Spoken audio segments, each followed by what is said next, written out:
ಸರ್ಕಾರದ ವಿರುದ್ಧ ಮತ್ತೆ ಸಾರಿಗೆ ನೌಕರರು ಸಮರ ಸಾರಿದ್ದಾರೆ. ನಾಳೆ ರಾಜ್ಯದಾದ್ಯಂತ ಸಾರಿಗೆ ನೌಕರರಿಂದ ಬೆಂಗಳೂರು ಚಲೋವನ್ನ ಹಮ್ಮಿಕೊಳ್ಳಲಾಗಿದೆ. ಅವ್ರದೊಂದಷ್ಟು ಬೇಡಿಕೆಗಳಿದೆ. ಆ ಬೇಡಿಕೆಗಳನ್ನ ಮುಂದಿಟ್ಕೊಂಡು ಈಗಾಗಲೇ ಸಾಕಷ್ಟು ಬಾರಿ ಮನವಿ ಮಾಡಿದ್ದಾಯ್ತು, ಸರ್ಕಾರದ ಗಮನಕ್ಕೆ ತಂದಿದ್ದಾಯ್ತು, ನಮ್ಮ ಬೇಡಿಕೆಗಳನ್ನ ಈಡೇರಿಸಿ ಅಂತ ಕೇಳ್ಕೊಂಡಿದ್ದಾಯ್ತು. ಬಟ್ ಈಡೇರಿಸ್ತೀವಿ ಅನ್ನೋದಿದೆ ಬಿಟ್ರೆ ಈಡೇರಿಸಿಲ್ಲ. ಅದಕ್ಕೊಂದು ಡೆಡ್ ಲೈನ್ ಕೊಟ್ರು, ನೀವು ಇದ್ರ ಬಗ್ಗೆ ನೀವು ಕ್ರಮ ಕೈಗೊಂಡಿಲ್ಲ ಅಥವಾ ಸ್ವಲ್ಪ ಗಮನ ಹರಿಸಿಲ್ಲ ಅಂತಂದ್ರೆ ನಾವು ಹೋರಾಟ ಪುನಃ ಮಾಡ್ಬೇಕಾಗತ್ತೆ ಅಂತ. ಇದೀಗ ಆ ಬೇಡಿಕೆಗಳ ಈಡೇರಿಕೆಗೆ ಒತ್ತಾಯಿಸಿ ನೌಕರರು ಪ್ರತಿಭಟನೆ ಕರೆ ಕೊಟ್ಟಿದ್ದಾರೆ. ಕೆಎಸ್ಆರ್ಟಿಸಿನೂ ಸೇರಿದಂತೆ 4 ನಿಗಮದ ಸಾರಿಗೆ ನೌಕರರು ಈ ಪ್ರತಿಭಟನೆಗೆ ಕರೆ ಕೊಟ್ಟಿರೋದು. ನಾಳೆ ಫ್ರೀಡಂ ಪಾರ್ಕ್ ನಲ್ಲಿ ಸಾಂಕೇತಿಕ ಹೋರಾಟಕ್ಕೆ ನಿರ್ಧಾರ ಮಾಡ್ತಾರೆ. ನಾಳೆ ಸಂಜೆವರೆಗೂ ಸರ್ಕಾರಕ್ಕೆ ಸಾರಿಗೆ ನೌಕರರು ಒಂದು ಡೆಡ್ ಲೈನ್ ಕೊಟ್ಟಿದ್ದಾರೆ. ನೋಡಿ, ನಾಳೆ ಸಂಜೆವರೆಗೂ ನೀವು ನೋಡಿ ನಮ್ಗೆ ಏನೇನ್ ಬೇಡಿಕೆಗಳಿದೆಯೋ ಅದನ್ನ ಎಲ್ಲವನ್ನೂ ಈಡೇರಿಸ್ತಿರೋ ಅಥವಾ ನಿಮ್ ನಿರ್ಧಾರ ಏನು ಅನ್ನೋದನ್ನ ತಿಳಿಸಿ ಅಂತ ಒಂದು ಡೆಡ್ ಲೈನ್ ಕೊಟ್ಟಿದ್ದಾರೆ.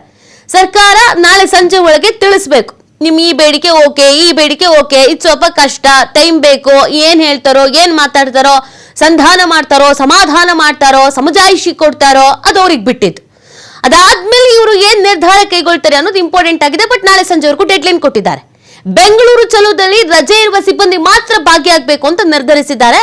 ನಾಳೆ ಫ್ರೀಡಂ ಪಾರ್ಕ್ ನಲ್ಲಿ ಸಾರಿಗೆ ಮುಷ್ಕರದ ದಿನಾಂಕವನ್ನ ಪ್ರಕಟ ಮಾಡ್ತಾರೆ. ಫೆಬ್ರವರಿ 20ರಿಂದ ಬಸ್ಗಳ ಓಡಾಟದಲ್ಲಿ ವ್ಯತ್ಯಯ ಆಗಬಹುದಾದ ಸಾಧ್ಯತೆ ಇದೆ.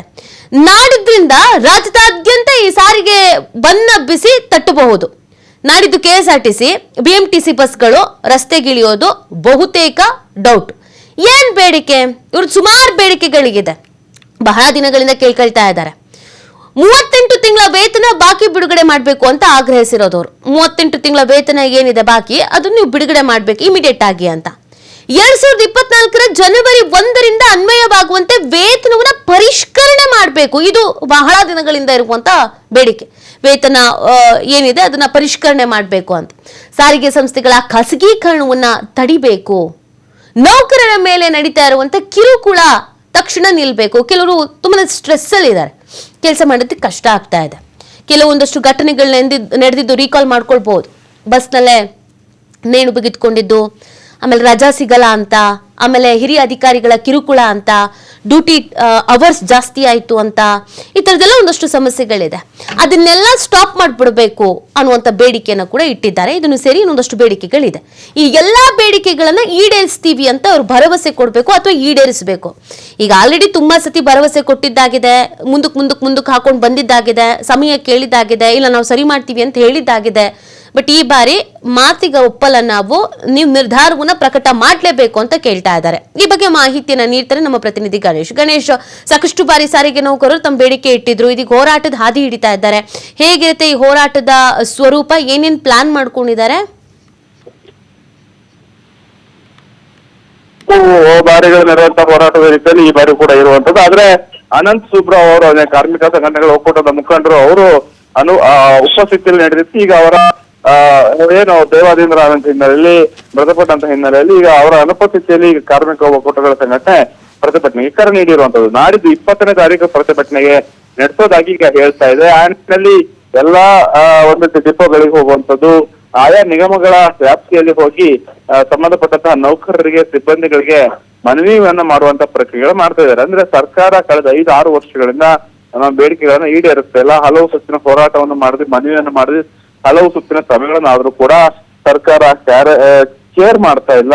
ನಮಗೆ ಬರ್ಬೇಕಾದಂತಹ 37 ತಿಂಗಳ ಅರಿಯರ್ಸ್ ಬರಬೇಕು, ಸರ್ಕಾರಿ ನೌಕರರಿಗೆ ಸಿಗುವಂತಹ ಸಮಾನ ವೇತನ ನಮಗೂ ಕೂಡ ಸಿಗ್ಬೇಕು. ಹೀಗೆ ಹಲವು ಬೇಡಿಕೆಯನ್ನ ಈಡೇರಿಸುವ ನಿಟ್ಟಿನಲ್ಲಿ ನಾವು ಈ ಒಂದು ಸಂದರ್ಭದಲ್ಲಿ ಹೋರಾಟವನ್ನ ತೀವ್ರಗೊಳಿಸಬೇಕು ಅನ್ನುವಂತಹ ಮನವಿಯನ್ನ ಸಾರಿಗೆ ಒಕ್ಕೂಟಗಳು ಏನ್ ಮಾಡ್ತವೆ, ಸಿಬ್ಬಂದಿಗಳ ನೌಕರರಿಗೆ ಮನವಿಯನ್ನ ಮಾಡ್ತವೆ.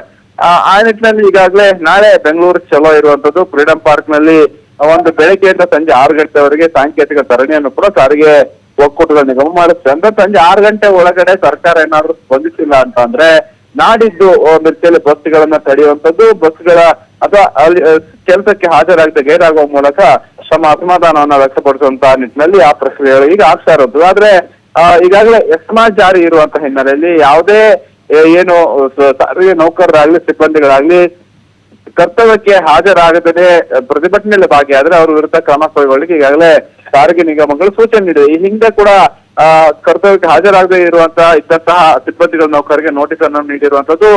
ಅವ್ರನ್ನ ತಾತ್ಕಾಲಿಕವಾಗಿ ಒಂದಷ್ಟು ಸಸ್ಪೆಂಡ್ ಕೂಡ ಮಾಡಿದೆ.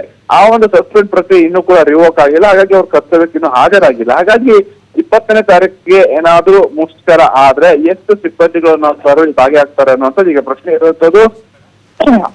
ಆ ನಿಟ್ಟಿನಲ್ಲಿ ಸಾರಿಗೆ ನೌಕರರು ಒಕ್ಕೂಟ ಯಾವ ಕ್ರಮಗಳನ್ನು ಕೈಗೊಳ್ಳುತ್ತೆ ಅನ್ನೋದು ಕೂಡ ಈಗ ಇರುವಂತದ್ದು. ಹಾಗಾಗಿ ಸಾರಿಗೆ ಸಚಿವರು ಹೇಳ್ತಾ ಇರೋದು ಬಜೆಟ್ ಆಗುವವರೆಗೂ ಕೂಡ ನೀವು ವೇಟ್ ಮಾಡಿ. ಈಗಾಗಲೇ ಸಿಎಂ ಹಲವು ಸುತ್ತಿನ ಸಭೆ ಮಾಡಿದ್ದಾರೆ, ಭರವಸೆನ ಕೂಡ ಕೊಟ್ಟಿದ್ದಾರೆ. ನನ್ನ ಕೈಯಲ್ಲಿ ಏನಿಲ್ಲ, ಸಿದ್ದರಾಮಯ್ಯನವರೇ ಕ್ರಮವನ್ನ ಕೈಗೊಳ್ಳಬೇಕು ಅನ್ನುವಂತಹ ನಿಟ್ಟಿನಲ್ಲಿ ಈಗಾಗಲೇ ಸಾರಿಗೆ ಒಕ್ಕೂಟಗಳಿಗೆ ತಿಳಿಸಿರುವಂತದ್ದು. ಹಾಗಾಗಿ ಸರ್ಕಾರ ಅಥವಾ ಹಾಗೇನೆ ಸಿಎಂ ಸಿದ್ದರಾಮಯ್ಯನವರ ಅಂಗಳದಲ್ಲಿರೋದ್ರ ಹಿನ್ನೆಲೆಯಲ್ಲಿ ಯಾವ ನಿರ್ಧಾರಕ್ಕೆ ಬರುತ್ತೆ ಅನ್ನೋದು ಕೂಡ ಈಗ ಕುತೂಹಲಕ್ಕೆ ಇರುವಂತದ್ದು. Thank you ಡೀಟೇಲ್ಸ್ಗಾಗಿ.